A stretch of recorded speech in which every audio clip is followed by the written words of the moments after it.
اللہم لک الحمد عدد خلقک ورضا نفسک وزنۃ عرشک ومداد کلماتک۔ اللہم صلی علی سیدنا محمد وعلی آل محمد وبارک وسلم۔ قال اللہ تعالی فی القرآن المجید فاعوذ باللہ من الشیطان الرجیم یا ایہا الانسان ما غرک بربک الکریم الذي خلقك فسواك فعدلك في أي صورة ما شاء ركبك۔ صدق اللہ العظیم۔ رب اشرح لي صدری ويسر لي أمری واحلل عقدة من لسانی يفقهوا قولی۔ رب یسر ولا تعسر وتمم بالخیر۔ سبحانک لا علم لنا الا ما علمتنا انک انت العلیم الحکیم۔ گراں قدر بزرگوں، نوجوان دوستوں، ماؤں، بیٹیوں اور بہنوں، میں انشاءاللہ آج توحید کے موضوع پر گفتگو کروں گا۔ توحید کے 3 نشانات منزل، یا یہ کہہ سکتے ہیں کہ 3 سائن پوسٹس آف مونوتھیزم۔ انسان دنیا میں جب سے آیا ہے، ایک بنیادی سوال اس کے ذہن میں ہے کہ میں کون ہوں؟ Who am I? Who is my creator? میں کہاں سے آیا ہوں؟ میرا پیدا کرنے والا کون ہے؟ Where do I go after my death? مرنے کے بعد میں کہاں جانے والا ہوں؟ یہ وہ بنیادی سوالات ہیں جس پر انسان طویل زمانے سے غور و فکر کرتا رہا۔ اس کا صحیح جواب پانے پر زندگی کامیاب ہے یا ناکام ہے بتایا جا سکتا ہے۔ اس سے ورلڈ ویو ڈیولپ ہوتا ہے، یعنی انسان کائنات اور خدا کے درمیان کیا رشتہ ہے، اسے انسان جب سمجھتا ہے تو اس کے مطابق اس کی زندگی ڈھلتی ہے۔ ایک ورلڈ ویو یہ ہے کہ انسان خود مختار ہے، اس کا کوئی بنانے والا نہیں ہے، وہ آزاد ہے، اپنی مرضی کا مالک ہے۔ جب اس کے پاس قوت آتی ہے تو کہتا ہے انا ربکم العالی، میں سب سے بڑا رب ہوں۔ اس کے نتیجے میں وہ اکڑنے لگتا ہے، پھولا نہیں سماتا، غرور اور تکبر کرنے لگتا ہے، خدا سے بغاوت کرنے لگتا ہے، سرکشی پر وہ آمادہ ہوتا ہے، وہ خدا بن بیٹھتا ہے، انسانوں کو اپنا غلام بنا لیتا ہے اور ان سے مطالبہ کرتا ہے کہ وہ اسے معبود مانے، ان پر ظلم کرتا ہے اور زمین میں فساد برپا کر دیتا ہے، کیونکہ اس کا کوئی پیدا کرنے والا نہیں، وہ کسی کے احکام کا پابند نہیں، مرنے کے بعد اسے کہیں جانا نہیں ہے اور کسی کے سامنے وہ اکاؤنٹیبل نہیں ہے، اس لیے اس کی جیسی مرضی ویسی زندگی وہ بسر کرتا ہے۔ دوسرا نقطہ نظر یہ ہے کہ انسان اپنے آپ کو بہت کمزور، حقیر اور ذلیل تسلیم کرتا ہے۔ اس کے سامنے جب کائنات کی بڑی بڑی چیزیں آتی ہیں یا چھوٹی چیزیں بھی جس سے نفع ہو یا نقصان ہو، ان کے آگے وہ ڈنڈوت بجاتا ہے، ان کے آگے وہ سر تسلیم خم کر دیتا ہے، ان سے ڈر جاتا ہے، سہم جاتا ہے۔ سورج، چاند، ستارے، دریا، پہاڑ، سانپ، بچھو یا اور کوئی بھی چیز ہو، ان کے سامنے وہ جھک جاتا ہے۔ پہلا جو ورلڈ ویو ہے، اس کے نتیجے میں انسان دنیا میں لوٹ کھسوٹ مچاتا ہے۔ دوسرا جو ورلڈ ویو ہے، اس میں انسان دنیا سے کنارہ کش ہوتا ہے، ہمیشہ وہ خوف کی زندگی میں رہتا ہے، انسرٹنٹی اس پر چھائی رہتی ہے، وہ ایک کنفیوژن کا شکار ہوتا ہے، اس کے سامنے ایک راہ متعین نہیں ہوتی ہے، وہ سلامتی سمجھتا ہے کہ دنیا سے کٹ جائے، گوفوں میں غاروں میں جا کر زندگی بسر کر لے۔ یہ دونوں نقطہ نظر کے بیچ میں اسلام کا نقطہ نظر ہے، اور اسلام یہ بتاتا ہے کہ اللہ تبارک و تعالیٰ نے تمہیں پیدا کیا، تم آزاد نہیں ہو، اس نے تم کو ایک مقصد کے تحت پیدا کیا، اس نے تمہیں نائب بنایا، اس کے احکام و قوانین کا پابند بنایا، تمہیں آزادی عطا کی، لیکن تمہارے لیے اس میں آزمائش ہے کہ اپنے رب کو پہچانتے ہو یا انکار کرتے ہو، اپنے رب کی تعلیمات کو تسلیم کرتے ہو یا اس سے بغاوت کرتے ہو، انسانوں کے ساتھ حسن سلوک کرتے ہو یا انسانوں پر ظلم کرتے ہو، انسانی سماج میں امن قائم کرتے ہو یا انسانی سماج کو پارا پارا کرتے ہو۔ یہ تمہاری آزمائش ہے، تمہیں نائب بنایا گیا، تمہیں آزادی دی گئی، اس نے تمہیں پیدا کیا، اور وہ ایک دن تمہیں واپس طلب کرے گا اور تم سے جواب طلبی کرے گا، تم سے حساب لے گا۔ یہ کائنات جو اس نے بنائی ہے یہ تمہارے لیے اس نے مسخر کر دی ہے۔ اللہ الذی خلق السماوات والارض، وہی پروردگار ہے جس نے آسمان کو پیدا کیا، زمین کو پیدا کیا۔ آسمانوں میں جتنے اجرام فلکی نظر آتے ہیں، جتنے سیلیسٹیل باڈیز نظر آتی ہیں، جتنے ستارے سیارے نظر آتے ہیں، اور جو نظر نہیں آتے، جو ہماری پہنچ سے ابھی بہت دور ہیں، آسمانوں کو اس نے پیدا کیا، زمین کو اس نے پیدا کیا۔ وَأَنزَلَ مِنَ السَّمَاءِ مَاءً، اور آسمان سے اس نے بارش برسائی، اور اس کے بعد اس نے اس میں تمہارے لیے نباتات اگائے۔ فَأَخْرَجَ بِهِ مِنَ الثَّمَرَاتِ رِزْقًا لَكُمْ، تمہارے لیے انواع و اقسام کے پھل پیدا کیے جس میں تمہارے لیے رزق ہے۔ وَسَخَّرَ لَكُمُ الْفُلْكَ لِتَجْرِيَ فِي الْبَحْرِ بِأَمْرِهِ، اس نے کشتیوں کو تمہارے لیے مسخر کر دیا، تمہارے تابع بنا دیا، تمہارے لیے بینیفیشیل بنا دیا تاکہ تم اس سے فائدہ اٹھاؤ۔ کشتیوں کو اس نے تمہارے لیے مسخر کر دیا جو رواں دواں ہوتی ہیں سمندروں میں اور دریا میں۔ وَسَخَّرَ لَكُمُ الْأَنْهَارَ، اور ندیاں اس نے تمہارے لیے بہا دی، مسخر کر دی، تمہارے لیے تابع کر دی، تمہارے لیے ندیوں کو بینیفیشیل بنا دیا۔ وَسَخَّرَ لَكُمُ الشَّمْسَ وَالْقَمَرَ دَائِبَيْنِ، سورج اور چاند کو اللہ تعالیٰ نے ایک مدار کا پابند بنا دیا، ایک حساب کا پابند بنا دیا۔ حیف ہے تم پر کہ جو کسی کے غلام ہو، جو کسی کے قانون کے پابند ہو، جن کا مقدر طلوع اور غروب ہے، انہیں تم کیسے خدا بنا لیتے ہو؟ جو خود مجبور ہیں، جو خود خدا کے احکام کے پابند ہیں، ایک سرے منہ انحراف نہیں کر سکتے، جس آربٹ میں ان کو گھما دیا گیا اس آربٹ سے باہر نکل نہیں سکتے، جنہیں اللہ تعالیٰ نے آگے بڑھا دیا وہ رک نہیں سکتے، جنہیں اللہ تعالیٰ نے روک دیا وہ آگے بڑھ نہیں سکتے۔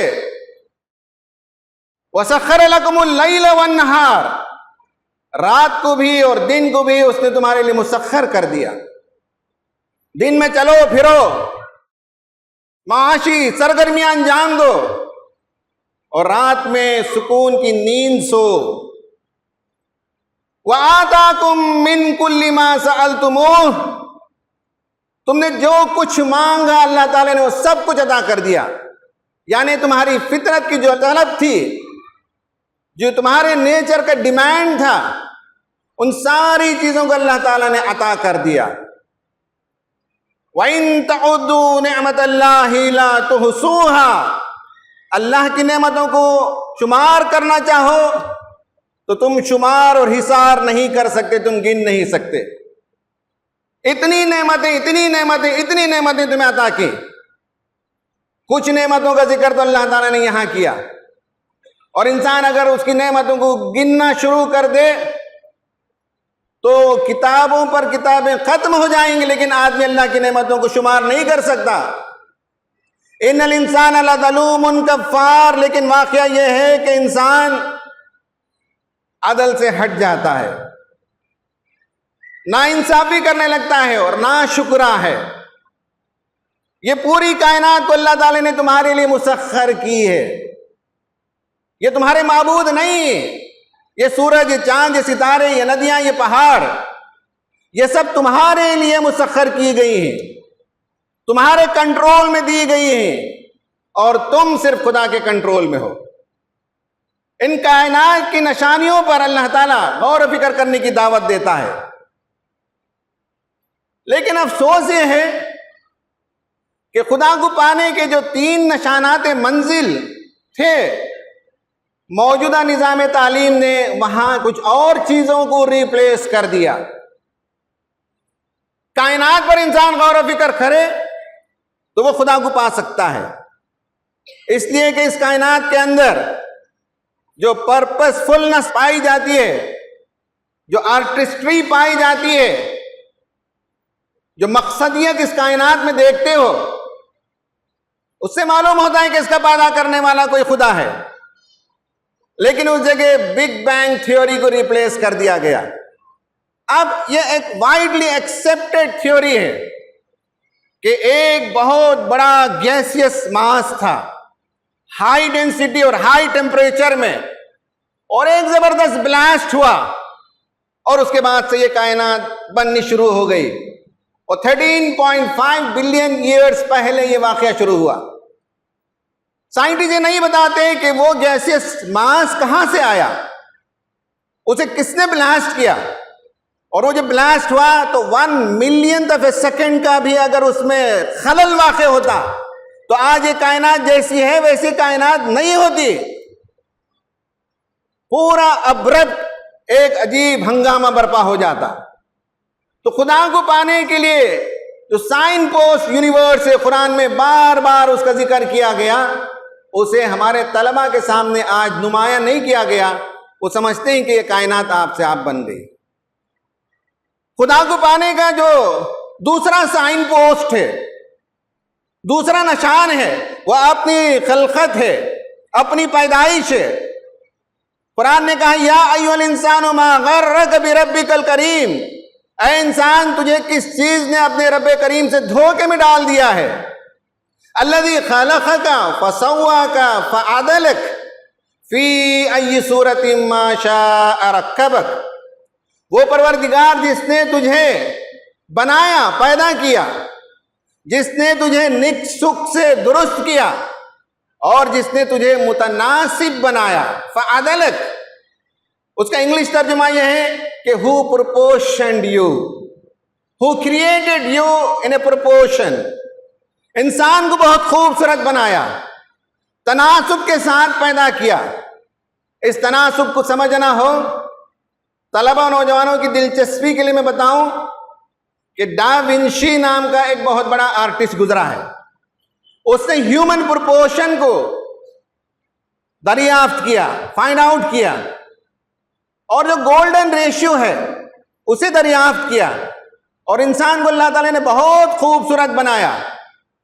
ہر انسان کا ایک تناسب ہے، اس کی لمبائی کتنی ہوتی ہے، اس کی چوڑائی کتنی ہوتی ہے، اس کے ہاتھ کا میجرمنٹ کیا ہے، اس کا سر کا میجرمنٹ کیا ہے، یہ ساری چیزیں بعد میں جا کر آپ تفصیل سے دیکھ لیجئے کہ اللہ تعالیٰ نے پیدا کیا اور پروپورشنیٹ پیدا کیا۔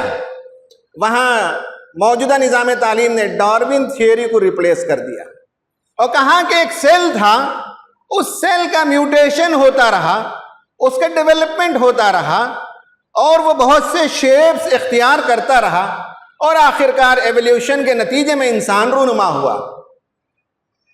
رچرڈ ڈاکنز سے ایک انٹرویو میں پوچھا گیا کہ تم تو خدا کا انکار کرتے ہو، یہ بتاؤ کہ کائنات کی شروعات کیسے ہوئی، زمین کی شروعات کیسے ہوئی، انسان کی شروعات کیسے ہوئی؟ تو وہاں جا کر وہ ٹھٹر جاتا ہے اور کہتا ہے کہ ہم اس مفروضے کو مان کر چلتے ہیں، خدا ہے اسے ماننا ان کے لیے تکلیف دہ ہے۔ وہ اپنی کتاب میں لکھتا ہے کہ اگر خدا کو فرسٹ کاز مانتے ہیں مسبب الاسباب مانتے ہیں تو اس کو کس نے پیدا کیا، لیکن انٹرویو میں جا کر پھنس جاتا ہے کہ اس گیسیس ماس کو کس نے پیدا کیا، اس کے پاس جواب نہیں۔ اس سیل کو، پہلے سیل کو کس نے پیدا کیا، اس کے پاس جواب نہیں۔ وہاں سے اس مفروضے کو مان کر چلتے ہیں۔ تو خدا کو پہچاننے کے لیے دوسرا جو نشان ہے، دوسرا جو سائن پوسٹ ہے، وہ انسان اپنی کریشن پر غور کرتا تو اسے پتا چلتا کہ اس کا پیدا کرنے والا موجود ہے۔ لیکن آج کی تعلیم میں، آج کی نصاب تعلیم میں اس کو بھی وہاں سے نکال دیا گیا اور ریپلیس کر دیا گیا ڈارون تھیوری اور اس طرح کے اور بہت سے تھیوریز ہیں۔ اور خدا کو پانے کے لیے تیسرا جو سائن پوسٹ تھا، وہ انسان کے اندر ضمیر کو اللہ تعالیٰ نے رکھا، مورل سینس کو رکھا، انر وائس آف گاڈ جسے کہتے ہیں، ضمیر کو اللہ تعالیٰ نے رکھا۔ انسان جب کچھ کرتا ہے تو اندر سے آواز آتی ہے کہ یہ صحیح ہے، انسان جب غلط کرتا ہے تو اندر سے انسان کو ٹوکا جاتا ہے، ایک بلنکر ہے، ایک لائٹ اندر سے جلنے لگتی ہے اور انسان کو بتایا جاتا ہے کہ رائٹ ہے کہ رانگ ہے۔ اس کو بھی لوگوں نے بدل دیا۔ ڈاکنس نے پورا ایک چیپٹر اس میں لکھا اور کہا کہ مورالیٹی اپنے آپ میں کوئی اٹل چیز نہیں ہے، یہ ریلیٹیو ہے۔ انسانی سماج جیسے ترقی کرتا ہے ویسے اخلاقیات میں تبدیلی آتی ہے، اس کا کوئی اٹل ضابطہ موجود نہیں ہے۔ یہ وہ تین سائن پوسٹ تھے جہاں انسان خدا کو دریافت کر سکتا تھا، لیکن موجودہ نظام تعلیم نے کچھ ایسا کیا کہ یہاں تینوں جگہ ریپلیس کر دیا کسی اور چیز کو۔ قرآن ہمیں بتاتا ہے، ہمارے طلبہ و نوجوانوں کو، ہمارے پڑھے لکھے لوگوں کو، ہمارے مردوں کو، ہماری عورتوں کو چاہیے کہ توحید کا مطالعہ کریں قرآن کی روشنی میں۔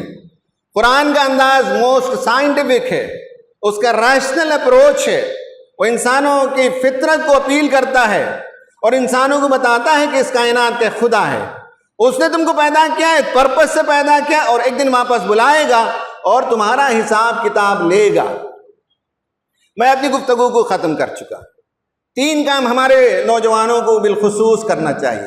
نمبر ایک یہ ہے کہ توحید کا وہ مطالعہ کریں، اور آج کے پیراڈائم میں، آج کے سائنٹیفک ٹیمپرامنٹ کے ساتھ، آج جو سائنس نے جن چیزوں کو ایجاد کیا، جہاں جہاں خدا کا انکار ہو وہاں آپ سائنٹیفکلی ثابت کر سکیں کہ خدا موجود ہے۔